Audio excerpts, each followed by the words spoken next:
So, believe it or not, we're already on episode 5 of Designed Company podcast, and we're now featured on iTunes, which is quite a little achievement because obviously Apple has to approve things through, and we've been approved, and all our infrastructure is working for publishing and streamlining all of this. So, whoever is listening to us on iTunes, welcome, and please recommend it to as many people as you possibly can, because we certainly believe and increasingly know more so that this is the information and advice that's most necessary in these very tricky days, right? So Mohammed, how are you doing today? Very well, actually. I'm pretty excited about today's topic. Love the title, which you came up with, particularly because one of my frustrations these past couple of years has been that I feel that we're focusing too much on the wrong stuff or fake stuff or unimportant stuff. And so really, preparing your company for post-correction world, I love this idea because this time of crisis is really going to reveal everything that is just an illusion and everything that is a truth or a question that needs to be asked. So I'm pretty happy things are going well with Design Company Software, and I'm looking forward to the conversation. Fantastic. So just to give a little bit of backdrop, I think a lot of business people will be scrambling around at all sizes of companies and scrambling around in different ways to work out what what seemingly seems to be the biggest economic downturn in the history, in the tracked history of economy. Different companies are having to adjust completely. I've heard, for example, a friend of mine still has a friend who had 2 Michelin star restaurants in the middle of London in Mayfair that she was going to for Indian food all the time. And the guy basically decided to completely just shut them down. He fired everyone, shut the shop. That's it, because he can't basically continue to pay the rent, can't continue to pay the staff and all ongoing insurance things and so on. He basically just completely shut down. So that's one example of preparedness, so to speak. There is an element of preparedness there of just completely shutting down. Then some companies are going to have to go on some sort of drip feed mechanism.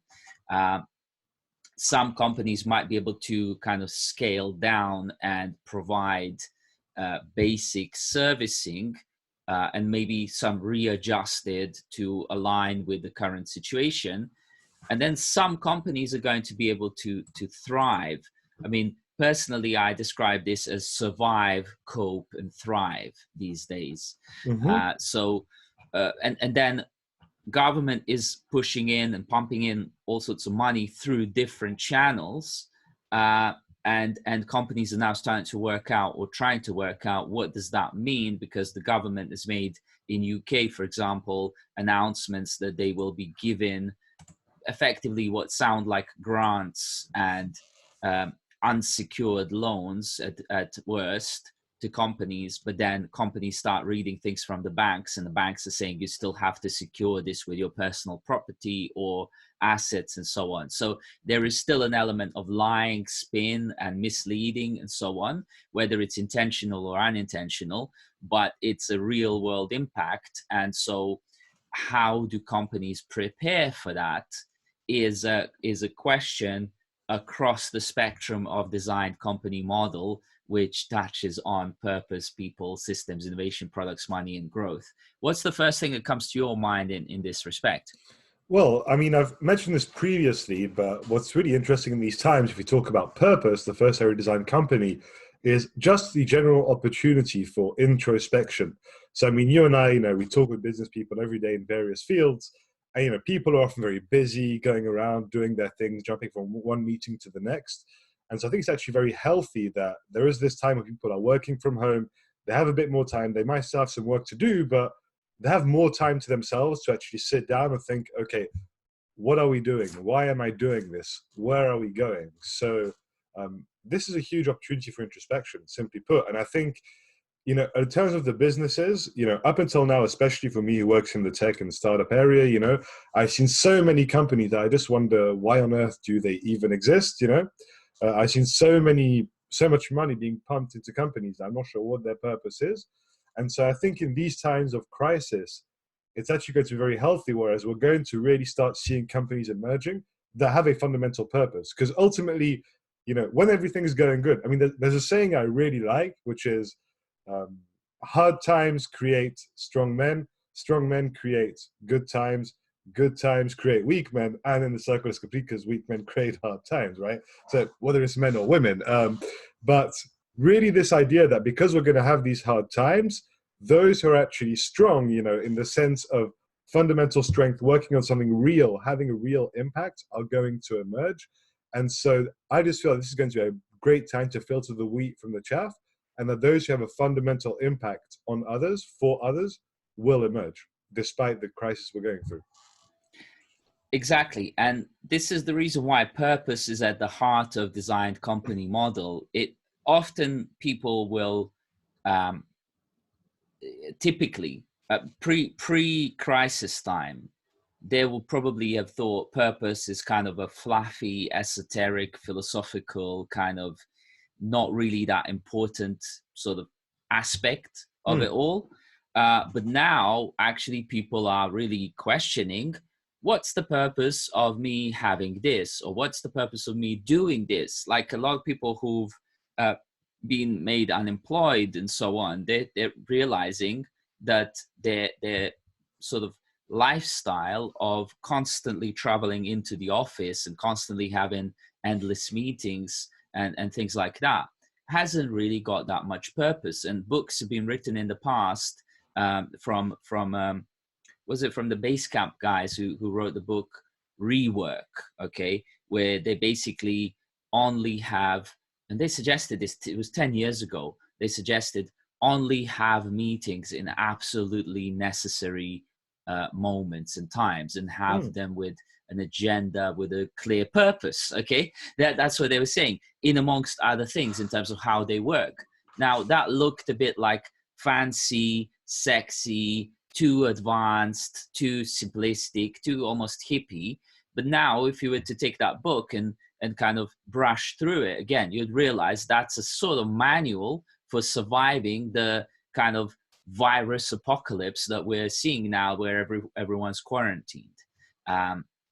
And in 2002, my master's degree was about managing virtual teams in completely virtual environments. Now, this is an important thing because there were people who wrote books about working in virtual teams, but those virtual teams were mostly meeting each other, okay? And then they would go off to sort of drop back into virtual meetups now and then.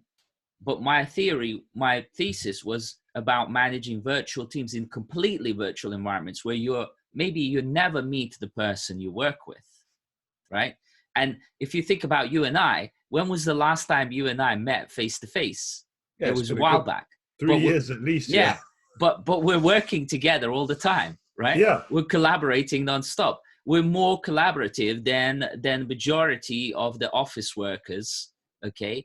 And just goes to show that like this situation, this disaster is not affecting us in those what are quite major changes for, companies like, let's say, IBM with 450,000 staff worldwide. How are they going to make this change, right? Yeah, so I mean, that's a huge one. I mean, actually, I think you've raised a whole topic there. And I think we should come back to that in systems, because obviously, we mentioned this previously, that right now we're in a situation where a lot of people worship systems over people, whereas it should be the people creating the systems. And as such, there's one area I want to dive in before we even go into all these systems and how they're going to be thrown into question.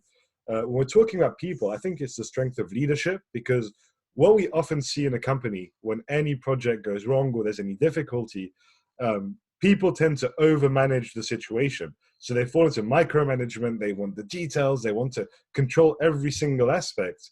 And actually, that's the wrong way to go. I mean, there's that quote I really love. It sounds philosophical, but, if you want to build a boat, don't tell your people how to do it. Give them the desire of the open seas, And I think that's the strongest thing here in a crisis. It's giving people good leadership and telling them, okay, we're going to make it through. Here's our values. Here are directives. Here are the key priorities. And then aligning with them and giving them the support, services, whatever they need to get things done.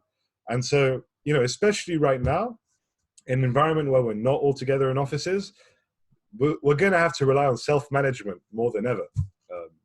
I'd love to hear what you might have to And so, I mean, let's be extremely direct here. The design company software, right? We've been working on this for a while now, and we use it ourselves. The drive now is a lot more towards, well, basically the company's going to have to save money wherever they can, right? And that idea of micromanagement is an extremely sort of like visceral human sort of reaction, okay?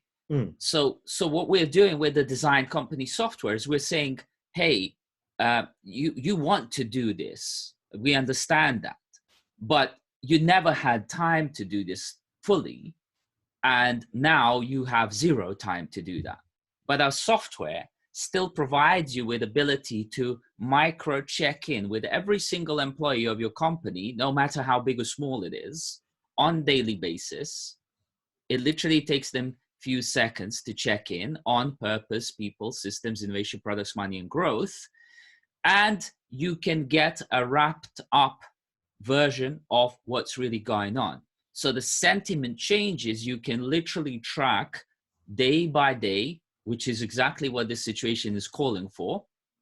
And you don't have to be imposing your control onto employees, but you can also just reach them out in the channels that everyone's now using for resistance, to the situation. WhatsApp, Telegram, Facebook, chat, Slack. Yeah. So Telegram and Slack being the primary ones that seem to be the most reliable in that sense. And that's why we've got them going. So you can micro check in on your employees. It's all automated. It costs fraction of whatever you would have paid elsewhere to do this. And it enables you to actually do things much better with less cost and with real data, because exactly this is another thing that we've been seeing, that we weren't able to gather data for the virus, who's got it, who's checked positive, who's checked negative. This kind of solution gets you continuous data. If people are using it, which they do, in our stats, it shows that 80% of people keep using it and reusing it, because it's a nice little therapeutic tool as well for people to answer questions. It just works. This is the resistant system that works in the zombie apocalypse, right? Yeah, I mean, I would add to that. Actually, what's pretty cool there is that, when you're together all in an office, you have these informal water cooler conversations, or you're talking about stuff at lunch, whatever. So what's really cool with design companies is that we're now providing documented, tangible view of what the collective consciousness of the company is. So instead of people just being stuck at home wondering what's going on, everybody can see what everybody thinks is going on and start having much more productive conversations. And that's actually the next thing I want to go into in the systems, because at the end of the day, it's all about people, right? Once you got your people are building the company, they're taking care of your customers, they're building your product, but they are also designing the systems. And so what we want to be doing here as well is providing people with a direct insight into what people perceive about the company, so that they can then put that into question. People are now at home, work from home policies are being deployed, or maybe they weren't before. That's just one example, but after this crisis, people aren't going to go back to the office and blindly accept to have to go there 5 days out of 5 when they've been doing without for the past 6 weeks. It's just not going to happen. And so in that respect, really, it's just a perfect time for introspection across all the company systems, whatever they may be. Exactly. And I mean, I've created these kind of statements in the past that we used to have, and it's still the case in a lot of people's mentality. We had this situation where majority of the employees in companies were co-located, sitting side by side, but disconnected, because most people wouldn't chat to each other. It would be literally like, I'm just looking at my screen and I don't really want to know what's going on in your mind, heart space, soul space, wherever, mind space, right? And so that's what I call co-located disconnectedness. Okay. And now we're shifting to a situation where, because everyone's now been non-co-located, so everyone's sitting in their rooms, but now they're having to connect. So we have non-co-located connectedness. Okay.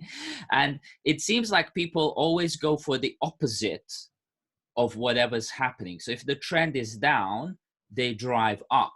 If the trend is up, it drives them down. This is why perhaps we would have explains some sort of reason why so many people were feeling depressed in the up times. But now there's less and less talk about depression because it's about survival. And when you're surviving, there's less time to think about how you're feeling so much, right?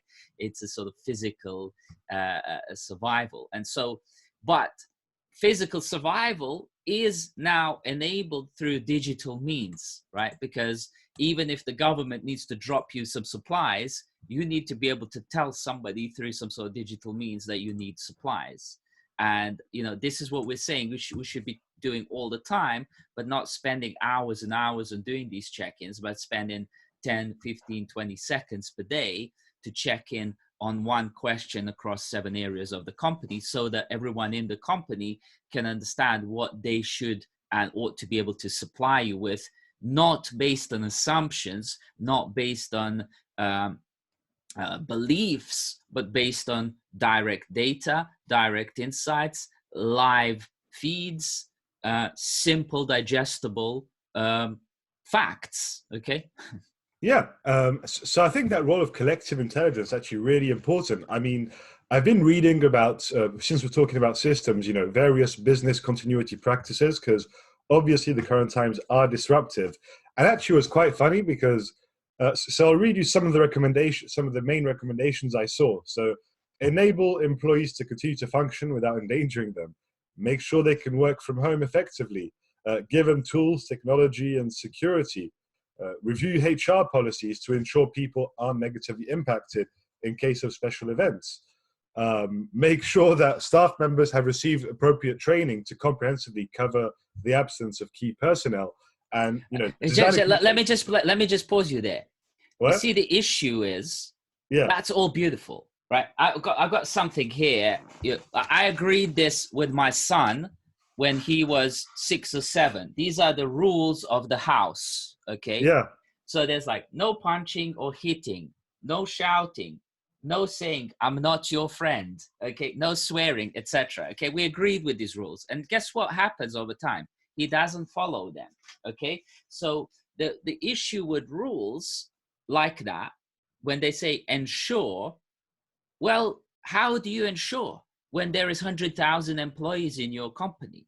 I've been through this process at BT, at government, at big corporations, and so on. It's great bringing in the rules, but ensuring that they're put into place is virtually impossible. Why? Because there isn't a software-like designed company that's constantly checking in through a chatbot that does it for virtually free, and that is simple and digestible to do, because people still have about 30 seconds worth of attention span before it goes on to next thing. And we can perfectly capture that and make sure that these best practice guidelines are implemented across the company for real. And if they're not, then make sure and understand what is it that people are wanting, so that the actual rules can be adapted to what people really need and want, as opposed to what somebody, management or the government, thinks is the best thing. I mean, that's one other thing I was going to say, actually. So the reason I was reading those rules is not so much to give recommendations of what to do in crisis. What the role of that is to say, this is stuff that should actually be part of business as usual anyway. So a business that has the right practices, that is listening to employees, that is reactive, that's really using that group intelligence to have the best systems, it just continues business as usual during a crisis. The crisis just introduces new variables within which you should adjust existing systems, Exactly. So really, I think it's just revealing who has systems that work and who has systems that are obviously inherited from 10 years ago that have never changed and don't even have a process for changing. Let's do a quick little thought experiment here. Sure. you just use a phrase there, which is very interesting. Business as usual. Okay, business as usual, BAU, right? There's even things that, companies will hire you and say, hey, this is BAU project, right? So are you happy to work on a BAU project as opposed to innovation project? Hmm. And what I'm going to chuck into this conversation, just to see how you react to this, is that we used to joke about this when I was studying UML, right, which stands for Unified Modeling Language. Mm-hmm. When we realized, oh, there's this implementation of Unified Modeling Language, there's this one, there's this one, there's this one. So we started calling it ununified modeling language, because we realized everyone kind of does it slightly differently. So what about if we call the business as usual business as unusual? Okay, because this is a very unusual circumstance and it looks like we're entering a very unusual world, right? So the change becomes a thing that isn't done every 3, 4, 5 years. Yeah. Change is something that may happen whether you like it or not, tomorrow, the day after tomorrow, and again and again. So this radical adaptivity by the entire organism of the company is the usual unusualness. Okay. Yeah, I mean, that's perfect what you said, because I was just going to rebound on that in a different way, but same idea. You mentioned, people that hire you for either an innovation project or business as usual project. We're now in a world in 2020 where things are going so fast with technology, people, data, etc., that you can't just say, oh, this is how we work and let's keep it as usual for the next 2 years. Business as usual is not separate from innovation. Innovation should be part of its business as usual. And it's not just our big mega strategic direction. It's in the little things, how are we relating to our customers? How are we performing our sales?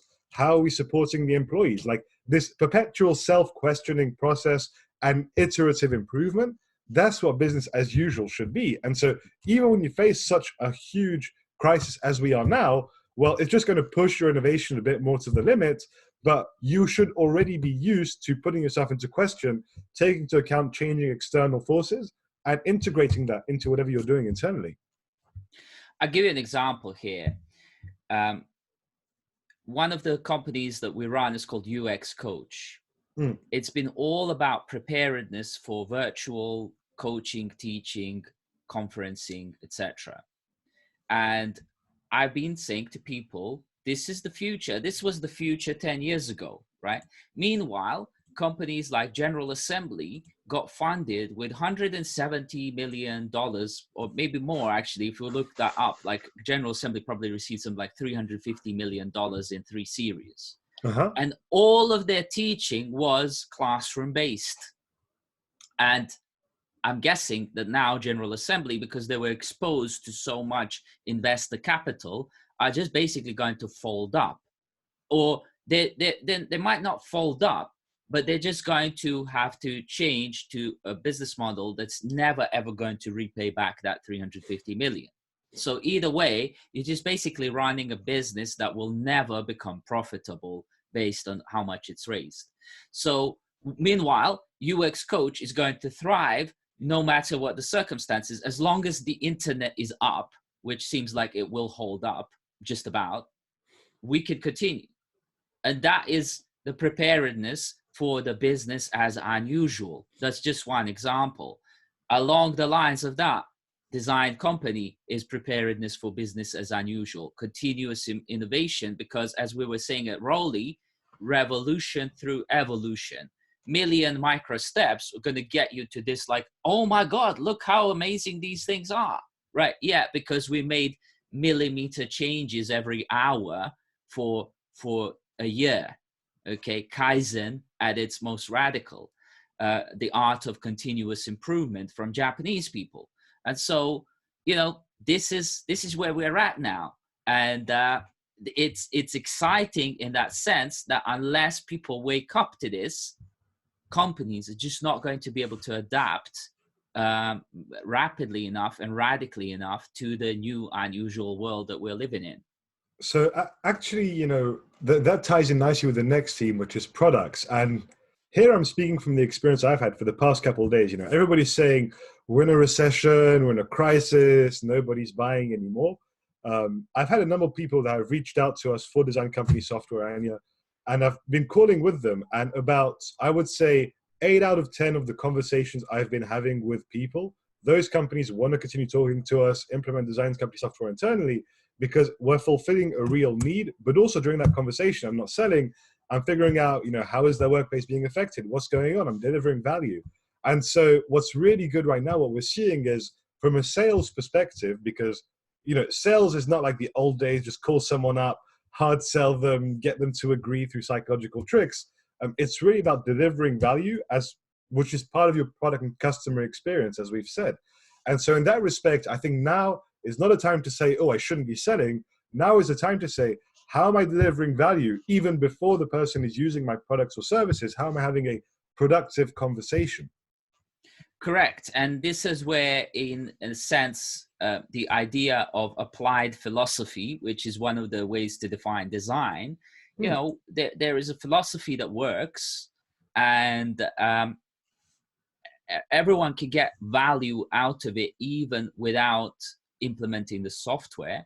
But like, imagine when this is so valuable, when even we just chat about the model, imagine how valuable it is when you actually implement design company software in your company. And it literally takes a few clicks.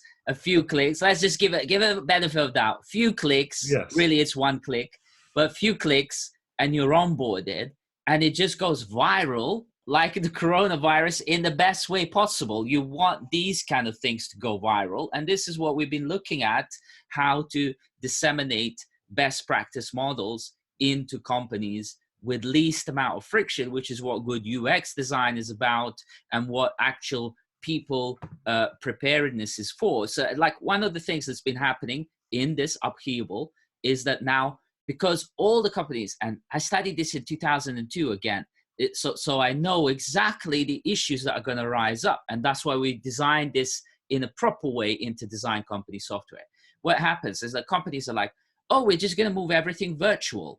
Okay, so what happens now is that your typical employee who's homeschooling 2 children, who's having to change their personal systems, maybe apply for some loans, stop their mortgage, apply for banking loan, redirect their direct debits, reorganize the way they work at home, all this kind of stuff, now is suddenly getting a swamp of new emails, marketing materials from different companies who are like, yeah, we've moved virtual and so on. And they're having to spend 24/7 online to consume your long meetings, your check-in processes that are arcane, your sort of various systemic issues that are now just being amplified online, and your tools cannot handle that load, okay?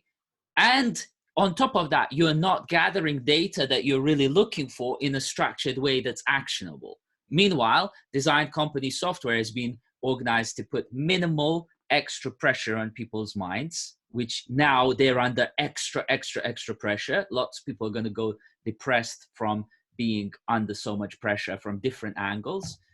Then minimal pressure, maximum value in 30 seconds in interaction, perfect feed on the dashboards for management or whoever's leading the company, real time, consistent, constant, Kaizen, holistic, and it just works. And in the area where people already are, Telegram, Slack, etc.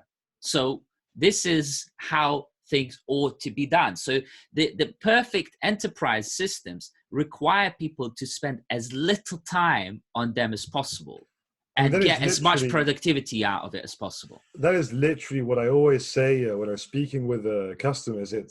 I actually don't want you to spend your week in this software. It's not a badge of honor for you to know how to use 12 parameters of configuration.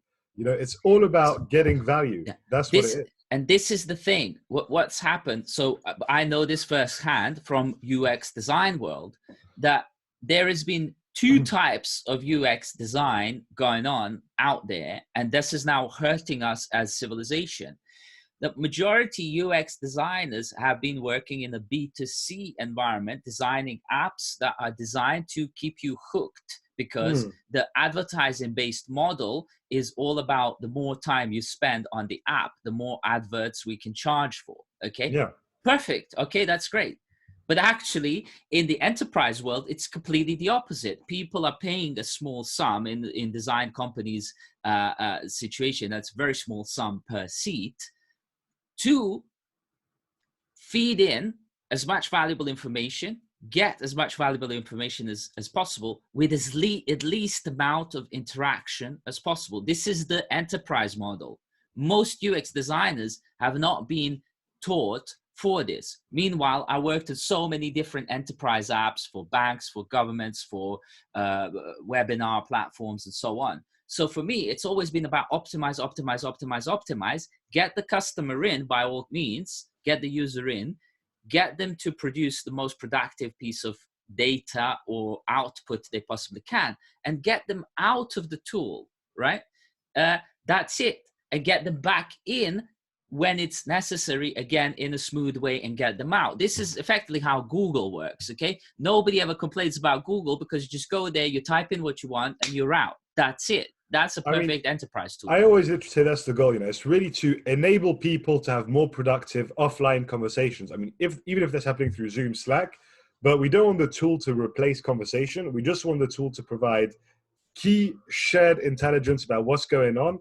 So people have those meetings that are actually useful, and they're not sitting there for an hour like, okay, so I'm not going to say anything, and I'm going to hear to the same guy say the same thing for an hour. That can't work anymore. Not so I mean, there is a whole thing. I mean, we can discuss this in a separate area, but there's a whole kind of digital etiquette, right? That applies to digital worlds, because the way people read online is much slower.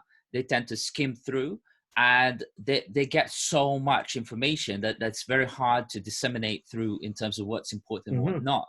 And so typically now you experience, if you're homeschooling children, you've got 2 children in schools, you're getting 2 lots of school feeds about what the children need to do. Now, these teachers are used to writing these essay emails, right, which take like half an hour to read, because they also use the sophisticated language, okay?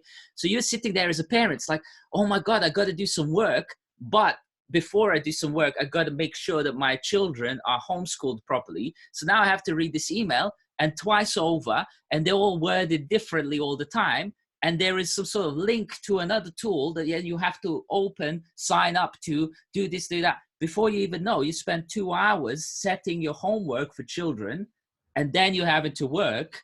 And so this working from home thing now in the quarantine is going to be actually, well, you're going to expect your staff to then jump on webinars that last maybe an hour to tell you 2 things that are of importance, which you could short down into super simple stories and say, we need to gather more data, we need to spend less time online. Okay.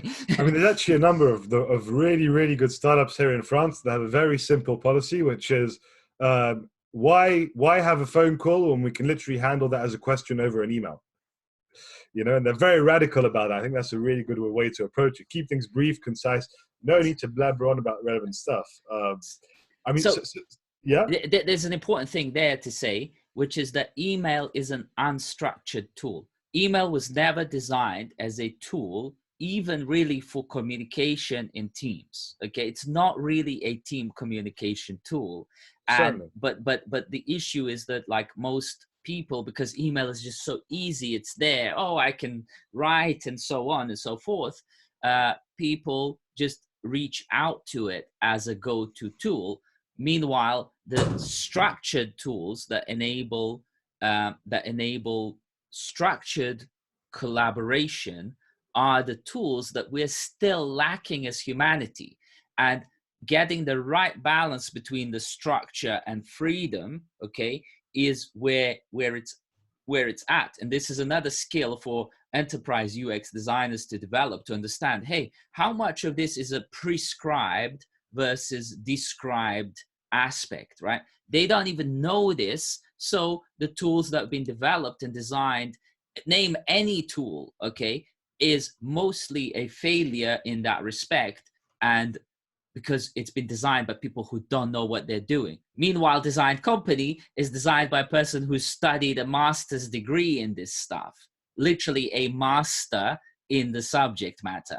So that's why it works, and that's why it's got 80% reuse rate, which is unheard of in the industry, because it's designed for exactly how the human psychology is in these situations, not what a 10 bullet point LinkedIn a freebie leaflet tells you it is, because none of these people have researched it to such an extent for 15 years. Certainly. I mean, so talking about, that side of thing, I think it's interesting to dive into money, because this is going to be a really interesting part of what we're going through. There's a quote from Warren Buffett, which I love, which actually dates back from the year 2000, which was, "Don't be the Cinderella at the ball." So we obviously all know the story of Cinderella. She's at the ball, then it turns to midnight, and then she turns back into her impoverished condition. All the fakery goes away. And so I think that's what we're living through now. There's been so much of this fake money pumped into companies that have no reason existing, unsustainable business models. And so obviously we're gonna see an investment contraction in this period. And so I think just what's going to be interesting is people coming back to basics, which is deliver real value, get paid for the real value you deliver, and then take care of your employees in an ongoing cycle. What are your thoughts around that theme in the current times we're living in? Yeah, I mean, it goes back to the idea of what is real, right? Yeah. And what is real is any activity that is adding value to evolving human lives. Okay, not devolving, but evolving. Okay, and you realize that activities that devolve human lives are spending endless times reading emails, spending more time on calls and things like that than necessary, beating around the bush with your communication as opposed to getting straight down to the point, not working on productive things, not knowing what really matters based on intelligence of the collective. Okay, which is what Ray Dalio and his principles has been talking about, and they put some software around there more just around decision making, whereas what we're doing is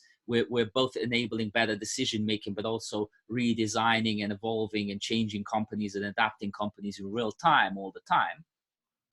So I'm a big kind of listener of Ray Dalio and so on, basically. You'll start realizing that a lot of the maybe 80% plus activities that the companies were partaking in up until now will be seen as complete time waste. Meanwhile, they want to know what is the things that they should be doing to resist, persist, and exist and transcend and evolve. Okay, and the Design Company software will give them ideas on what to cut and what to introduce in real time across any size of company at really, really affordable rates and consistently. So this should be a no-brainer for anyone who's listening to this. And the time was a long time ago. It was 20 years ago, literally when I was doing my master's degree. But now is like literally do or die. So the time to reach out to us for Design Company software is now. It was 20 years ago, but next best time is now. So there you go. Certainly. And I mean, especially all those mid-sized companies, between 50 and 200 employees who might not have the capital buffers of a big ass corporation and, might not have the small size of a company that 5 to 10 employees that can easily adjust.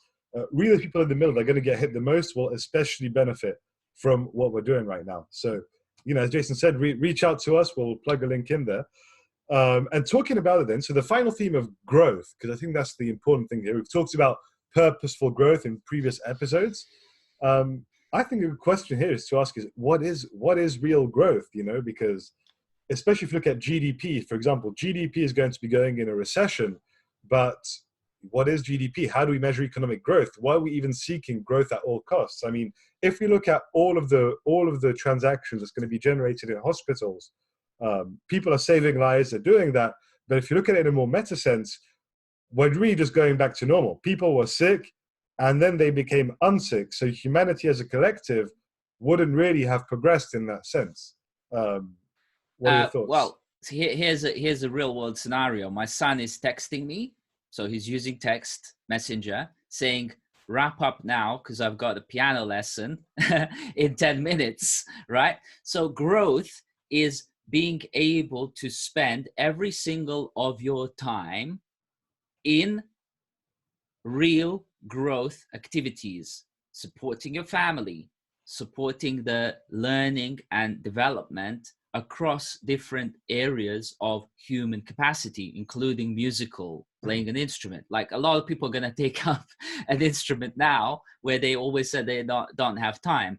But growth has got to be a lot more inclusive and cut out all the unnecessary time wasting things, which in the classical management sense were considered as essentials. Have you turned up to the office? How much time have you spent in the office? How many meetings have you missed or been to? And so on. None of that really matters. None of that ever really mattered. What matters is your output and your creativity in the time of uncertainty. That's the real growth. And now I have to go and leave my room to enable my son to have Sounds a piano good. lesson in it. So Final idea then, I would say, if we had to recap the idea here in these times, talking about business continuity, just ask yourself the right questions and the answers will come from that.